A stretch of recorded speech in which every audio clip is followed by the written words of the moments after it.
Music Mylari ಅವರು ಈಗ ಸದ್ಯಕ್ಕೆ ಫುಲ್ ಬ್ಯುಸಿ. ಯಾಕೆಂದ್ರೆ ಹಲವಾರು ಕಾರ್ಯಕ್ರಮಗಳು ನೀವು ನೋಡ್ತಾ ಇದ್ದೀರಾ. ರಸಮಂಜರಿ ಕಾರ್ಯಕ್ರಮ ಆರ್ಕೆಸ್ಟ್ರಾ ನೀಡುವುದರಲ್ಲಿ ಎತ್ತಿದ ಕೈ. ಉತ್ತರ ಕರ್ನಾಟಕ ಭಾಗದಲ್ಲಿ ಇವರ ರಸಮಂಜರಿ ಕಾರ್ಯಕ್ರಮಕ್ಕೆ ತುಂಬಾನೇ ಅಭಿಮಾನಿಗಳಿದ್ದಾರೆ.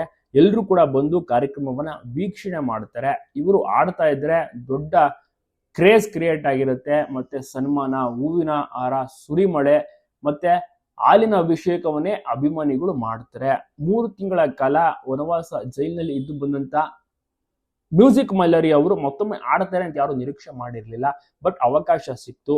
ಅದೇ ರೀತಿ ಜನರು ಕೂಡ ಒತ್ತಾಯವನ್ನ ಮಾಡಿದ್ರು ಸ್ಟೇಜ್ ಹತ್ತಿ ಅಂತ. ಅದಕ್ಕೆ ಕಮ್ ಬ್ಯಾಕ್ ಮಾಡ್ತಾರೆ. ಪತ್ನಿ ಲಿಖಿತ ಅವ್ರಿಗೆ ಬಹಳನೇ ಖುಷಿ ಇದೆ. ಅವರು ಕೂಡ ತುಂಬಾನೇ ಸಪೋರ್ಟ್ ಮಾಡ್ತಾ ಇದ್ದಾರೆ.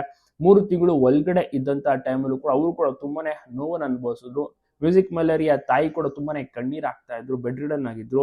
ಸೊ ಈಗ ಅವ್ರ ಸ್ವಲ್ಪ ಮಟ್ಟಿಗೆ ಚೇತರಿಸ್ಕೊಂಡಿದ್ದಾರೆ. ಮ್ಯೂಸಿಕ್ ಮೈಲಾರಿ ಪ್ರತಿ ದಿವಸ ಒಂದಲ್ಲ ಒಂದು ಕಡೆ ಫಂಕ್ಷನ್ ಪ್ರೋಗ್ರಾಮ್ಗಳಲ್ಲಿ ಬ್ಯುಸಿ ಆಗಿರ್ತಾರೆ.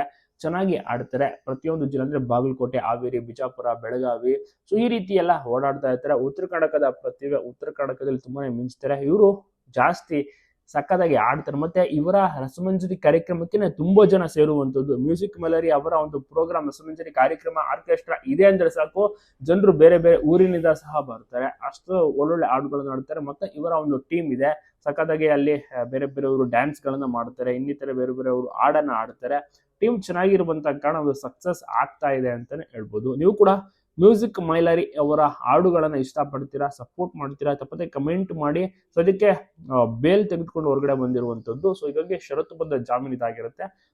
ಅಲ್ಲೇ ಪೊಲೀಸ್ ಸ್ಟೇಷನ್ಗೆ ಆಗಾಗ ಹೋಗ್ತಾ ಇರ್ಬೇಕಾಗ್ತೀನಿ ಸಹ ಕೇಸ್ ಮುಗ್ದಿಲ್ಲ. ಬಟ್ ಒಟ್ಟಾರೆ ಆರಾಮಾಗಿದ್ದಾರೆ, ಖುಷಿಯಾಗಿದ್ದಾರೆ. ಜನರ ಒಂದು ಸಪೋರ್ಟ್ ನಿಂದಾಗಿ ಅವರು ತಮ್ಮ ಒಂದು ನೋವನ್ನ ಮರೆತು ಚೆನ್ನಾಗಿ ಆಡೋಕೆ ಮತ್ತೊಮ್ಮೆ ಶುರು ಮಾಡಿದ್ರು. ಒಳ್ಳೆ ನೇಮ್ ಫೇಮ್ ಕೂಡ ಸಿಗ್ತಾ ಇದೆ.